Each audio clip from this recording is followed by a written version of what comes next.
हायवेवर दरोडेखोर, पोलीस झोपलेले.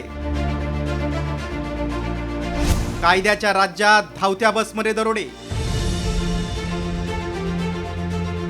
प्रवाशांची लूटमार कधी थांबणार?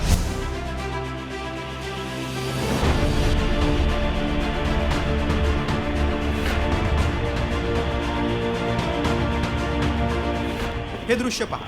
एखाद्या सिनेमातील थरारक दृश्य वाटेल, पण नाही, हे वास्तवात घडतंय. धावत्या बसमध्ये अशा पद्धतीनं लूटमार केली जाते. हे सगळे गुन्हे बीड, धाराशिव जिल्ह्यात घडत आहेत. सोलापूर धुळे महामार्गावर लूटमार आणि बॅग लंपास करण्याच्या घटना वाढल्या. पोलिसांच्या नाकावर टिच्चून बसमध्ये दरोडे पडत आहेत. पाचोड ते येडशी दरम्यान प्रवासी वाहन अडवून किंवा थांबलेल्या वाहनातील प्रवाशांना धमकावून लूटमार केली जाते. तसंच प्रवासी बसवर ठेवलेल्या बॅगाही लंपास केल्या जात आहेत. महामार्गावर गुन्हे वाढत असताना चोरांचा माग काढला जातोय असं पठडीतलं उत्तर देत प्रवाशांनाच खबरदारी घेण्याची सूचना बीड पोलिसांनी केली. अशा चोऱ्या होऊ नये म्हणून आम्ही अवेअरनेस म्हणून आम्ही आमची ट्रॅप सुद्धा लावलेली, आमचं पथक आम्ही स्थापन केलेलं आहे. आम्ही रात्री कंटिन्यू पेट्रोलिंग करीत आहोत. आम्ही चोरट्यांचा शोध घेत आहोत. आम्ही डमडाटा वगैरे काढत आहोत. तसेच काही सीसीटीव्ही फुटेज पण आम्ही चेक केलेले आहेत. काही संशयित लोक सुद्धा आम्हाला त्यामध्ये मिळून आले, त्यांचा पण आम्ही शोध घेत आहोत.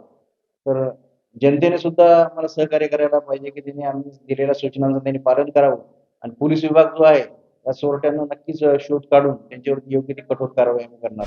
महामार्गावर 7 गस्ती पथकं तैनात केली आहे. मदतीसाठी 112 नंबर डायल करण्याचं आवाहन करण्यात आलंय.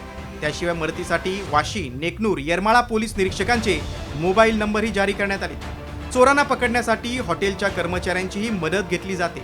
मांजरसुंबा घाटासह 10 ठिकाणं धोकादायक असल्याचं जाहीर करण्यात आलं. मांजरसुंबा घाट, चौसाळा बायपास, पारगाव बायपास, सरमकुंडी फाटा, इंदापूर फाटा, पारडी फाटा, येडशी बायपास, घुले माळजवळचा पूल आणि तेरखाडा ते टोल नाक्या दरम्यानची ही ठिकाणं आहेत. चोरट्यांची लूटमार करण्याची मोडस ऑपरेंडी कशी आहे ते पाहूया.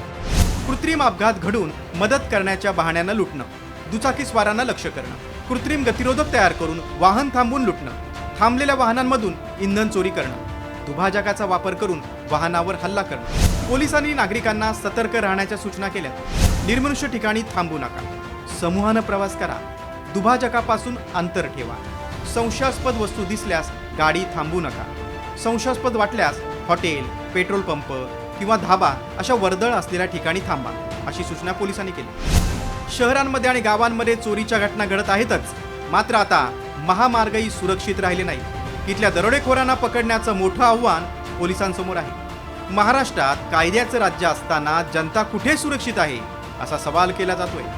योगेश काशीतसह ब्युरो रिपोर्ट, साम टीव्ही.